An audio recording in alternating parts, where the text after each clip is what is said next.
Okay. Praise the Lord, everybody.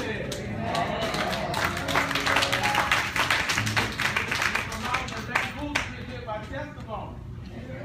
I said, I'm telling you everywhere I go. Amen. How y'all doing this morning? I think I'll sing for until the testimony. That way I still have some voice. Lord, Lord, Lord, you've been blessing me. When I look back, you have brought me. You showed me. Yeah, Lord, Lord, Lord, you've been blessing me. I can tell the world that I am blessed. I am blessed. Oh, Lord, Lord, Lord, you've been blessing me. When I look at you and brought me, you showed me. Yeah, Lord, Lord, Lord, you've been blessing me. I can tell the world that I am blessed. I am blessed. When I woke up early this morning, I was lost in my right mind. When I looked all around me, my family was doing fine. I want to thank you for how you kept me. I want to thank you, you never left me. I can tell the world that I am blessed. I am blessed. Listen to this. I may not have a mansion, but I have a place to sleep. I may not have a lot of money, but thank God I got food to eat. I want to thank you for how you blessed me. I want to thank you, you never left me. I can tell the world that I am blessed. I am blessed. Oh, Lord, Lord, Lord, you've been blessing me. When I look at you and brought me, you showed me. Yeah, Lord, Lord, Lord, you've been blessing me. I can tell the world, I can tell the world, I can tell the world that I am blessed. I am blessed. The Lord is blessing me right now. Oh, right now. I say the Lord is blessing me. Oh, right now. Oh, right now. He woke me up this morning. And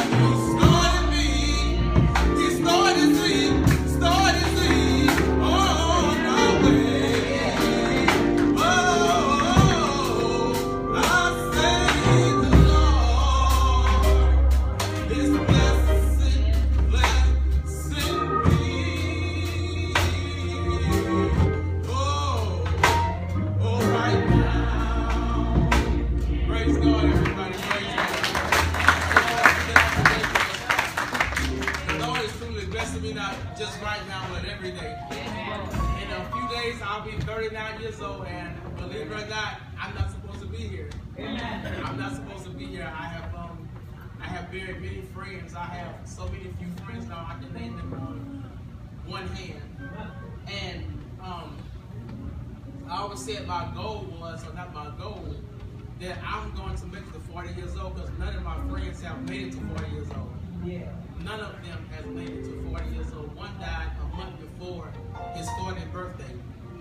And I find it to be a blessing for all that I've been through, because my friends always considered me the weakest link. And I was the strongest. You know, I was the one, you know, diagnosed with diabetes at 12, kidney failure, blindness, few comas, low sugar reaction, been brought back to life 4 or 5 times. And I was always considered the weakest link. But to prove to everybody I'm the strongest link, next month I'll be 4 years since I had my double transplant.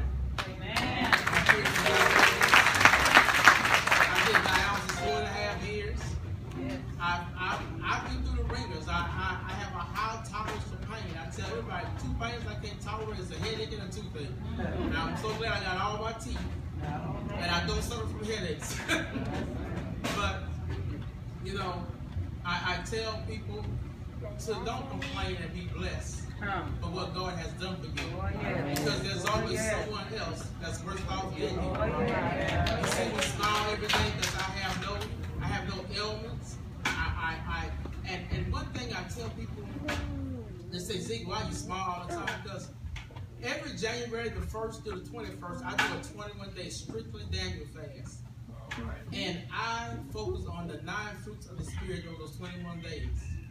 And I can actually look within myself and say that I have conquered all 9 of those fruits of the Spirit. And that's what makes me the person that I'm inside. You never see me frown. You never see me complain. And you never see me, you know, if you see me looking, I tell a brother or sister, you see me falling by the wayside, tell me. I won't take offense to it, tell me. You know, if I'm not looking my part today, y'all know that I'm always looking all right and say, Zeke, are you all right? It may not be all right. I might need someone to pray for me that day. Because I encourage everybody. And I would like for everybody to encourage each other. You know, I pray for me. I pray for you. And so, when Miss Rolanda called me to tell a testimony, I said, will I be in town that day? Because I love to travel. I stay in the air and the plane. I stay going. Last week I was at Gospel Music Workshop of America for a whole week. And came back. I got a lot of teachings. But I'm always honored to tell my testimony wherever I go, because being on that dialysis machine, so we became a family. And so many people left me. And they were family. They was on side of me one day taking treatments. The next day I didn't see them because they was gone. And it hurt me so. That's what gave me the push to say, I have to get off of this machine. I have to get off of it. I don't know how. I don't know. My brother and sister was a perfect match to give me the kidney, but I needed a kidney and a pancreas. And I said, I'm willing to get off this machine. I had gotten so crazy, I told my brother, you can't kill a hog out there and give me his kidney. I have to get off of this machine. You know, when I started seeing Miss Jessa Lee pass away, Mr. Arthur Howard passed away on the machine, Melissa passed away on the machine, Reverend Don Alexander was on the machine, he passed away, Miss Earlene Bowie had passed away. And when these people started passing, I talked to them, you know, talking to them on a Monday, they died on a Wednesday, and on Saturday I'm going to their funeral. I said, it's a must. And I just trust in God. I said, because I've been a church boy all my life. I've given God all the glory all my life, all the praise all my life. I just knew one day that He would heal me. I didn't know how. I didn't know anything about the transplants. But I was on dialysis one day. And I had finished my treatment. I was very weak. And Mom said, you want to eat? I said, no, let me take a nap first. And that's when I got the call. And that call changed my life. But let me tell you how it changed my life. Let me tell you how the devil tried to step in. I was supposed to go to a party that next week, to a Jackson State Southern University party. I had booked my room. Oh, I said I was going to party. And because, you know, I have fun. I live life. You know, Reverend Compton said last Sunday, live your life to the fullest, because you never know. Tomorrow may be our last day. You know, don't be so spiritual with your content. You earthly no good. Have fun. I tell you this. I've been in the clubs and I've ministered in the clubs. It's the action you do after the club. After, you know, I don't drink. Every once in a while I have a glass of red wine to help my blood. You know, but I'm not ashamed to say, yes, I have a glass of red wine. You know, it's nothing wrong with that. They gave wine in the Bible. So sometimes don't sit up there and think, oh, he's a winehead. No, I drink a glass of wine. You know, and I've been in clubs, I minister to people. It's the actions you do that actually counts for the sin, not the place where you're at. And I don't believe in that statement, birds of a feather flock together. Because I sit up there and I would minister to a sinner all day long.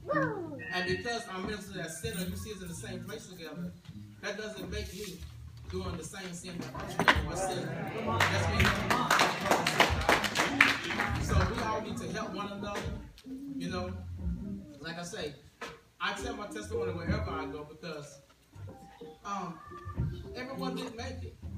And I did not realize how lucky and blessed I was because I took this transplant as, okay, I'm healed, I'm well. But then when I went back and looked at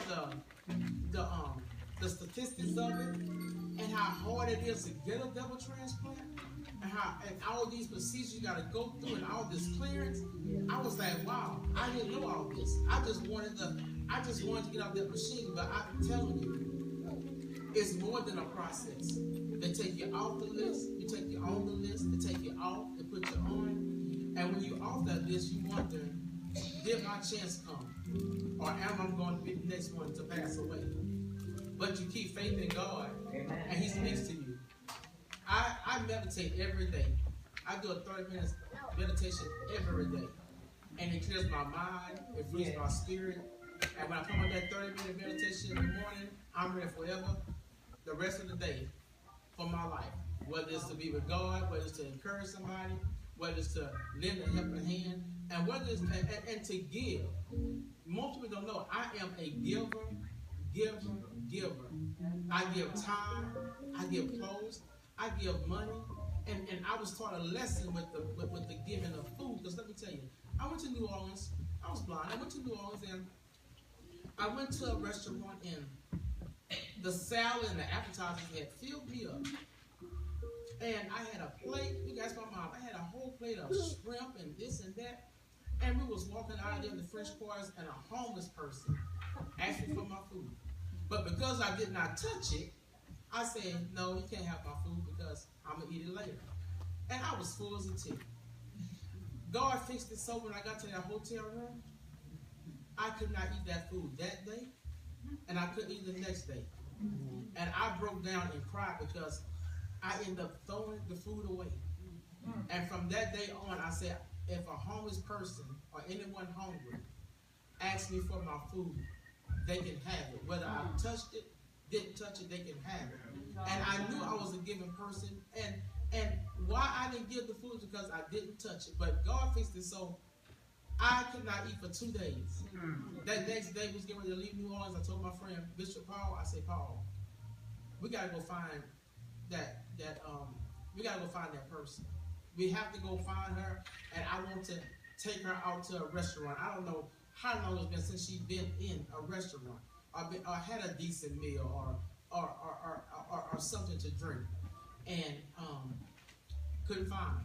You know, they move very fast. I couldn't find her. So instead, I found someone else. I told Paul, Bishop Paul, I said, the first person that asked me for money or something, let's take them to that fancy restaurant we went to, and let's bless them. You know, and still today, when I go to New Orleans, I know I can't see, but if I go to Bishop Paul, I say, you remember what she looked like? You know what she looked like? You know, and we couldn't, but you know, that's what I'm saying. Give, you know, encourage someone. Give don't always be monetary. Give it mean being there for somebody. You know, you got some people, like some of the kids. Some of these kids, you gotta give them attention. You gotta give them love. You gotta encourage them. You know, I tell everybody, I was baptized real late. And y'all know I went to church every Sunday. It's men at home, it's Diane home. Made sure that I was in Sunday school every